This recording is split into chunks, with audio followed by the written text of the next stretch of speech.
Hey, and welcome to Horrible Horror, where I put my life on the line for your entertainment. Tell me one thing. Have you ever seen From Dusk Till Dawn? If you have, then you know how fucking awesome it is. And if you haven't, why are you watching an online review of the sequel?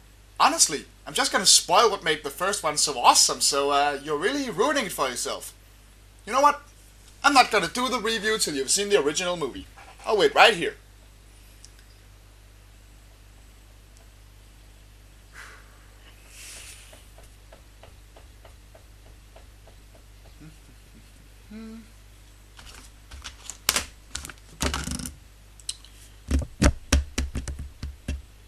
Alright, you win.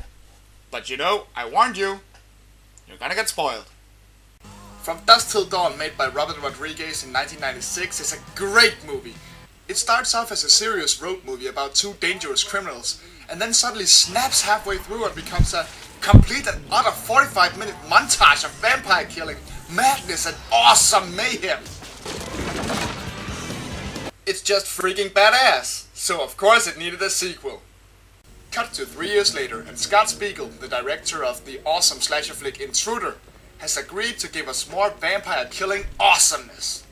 Instead, he gave us this. This is probably the most disappointing sequel ever to one of the awesomest movies ever. It just boggles the mind how they could screw it up. Especially with how proudly they proclaim that the king of B-horror movies, Bruce Campbell, is in it. Why is this so disappointing? Why don't we try and find out? We open up to one of the laziest title screens ever and see Bruce Campbell and some chick trying to get home after work. Work that chin, Bruce! So they get in the elevator and talk a bit about how hard it is to have to defend a serial killer when you're a lawyer. But then the power goes out. Bruce's partner tries to press the buttons again and pokes out the viewer's eye in the process. Ow! Fuck! So they try to climb out the top of the elevator when a maintenance guy drops down on them. Bruce, proving that he is a badass, decides to climb out and see what could have done this to the poor guy, and is then viciously attacked by bats. His colleague freaks right the fuck out and is then attacked by the bats as well, and one of the bats poke out the viewer's eye. Yeah, this scene goes on forever until finally some of the bats bite through the cable and led to a drop to her death.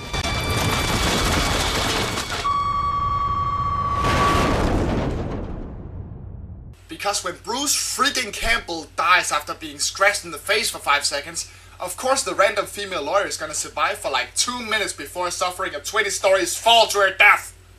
Logic! Wait, what's going on? No, don't do it, no! It was a movie within a movie? Oh, come on, this one's getting to the good part. Not only is that just fucking cheap, but is that really all the Bruce Campbell we're gonna get? Putting his name right on the fucking cover and then killing him in 3 minutes?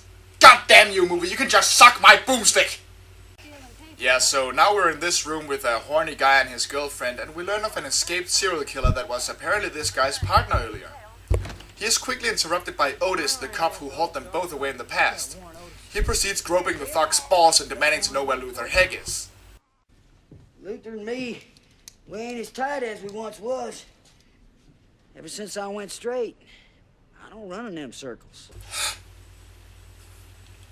Nah, too easy. So anyway, Otis demands to know a bit more, but the two claim to know nothing. Do you think we're just wasting our time coming over here like we suck farts out of a dead chicken? No, but you're sure as hell wasting mine. The phone then rings just as the cops are about to leave, and Buck, being the smart guy that he is, pretends it's his mom. Oh, hey, Mama. Hello, it's your mom. We're in Hawaii. But of course it's actually Luther asking if the coast is clear. Turns out he is proposing a break on a Mexican bank and they have to get their old gang together. So Buck is off to find them all. Sadly, none of them are really very interesting. One makes a living taking horns in the ass as a clown and is generally an unlucky sourpuss. How the hell are things, CW? Well, I fractured my ass bone. Faye left me. I'm 3 months behind on my note. And I had to hawk my horse and trailer. God damn, man. If your dog was dead, we'd have us a country song. Scooter got hit by a car and killed last month. Hang down your head, Tom Dooley. Hang down your head and cry. Hang down your head, Tom Dooley. Oh boy, you're gonna die. Another one is this half-naked psychopath who seems to spend his time digging for beer to funky music and training dogs for combat.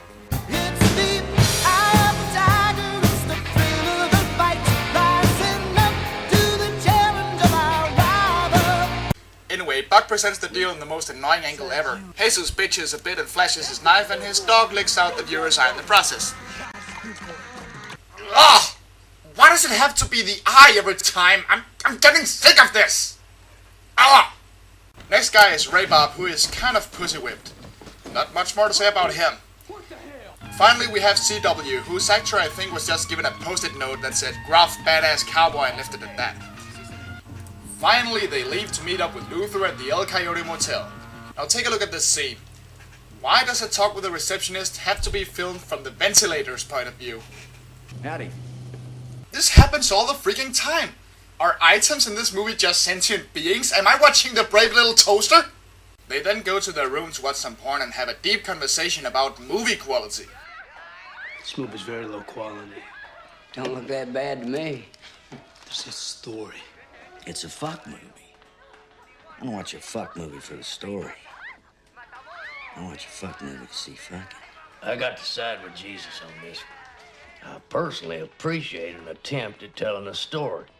When I care more about the characters, I care more about the fucking. Oh, I don't know. I don't really care about you characters, but I'm starting to feel pretty freaking raped right about now. We then cut to Luther, who is on his way when he somehow manages to hit a bat with his car. But it's not quite dead and still has some bad puppet work to do before Luther just leaves it to die and goes to find a gas station. But instead he finds... Yes! Yes! It's the titty twister bar from the first movie! Yes! Except it looks absolutely nothing like the titty twister bar from the first film. But oh well, Luther gets a drink and the bartender, whom we all know from the first movie, offers him a lift back to the motel. But lo, he takes Luther to his car. Why could this be? It's not too hard to guess. The bat he hit was really a vampire, and not surprisingly the bartender attacks him.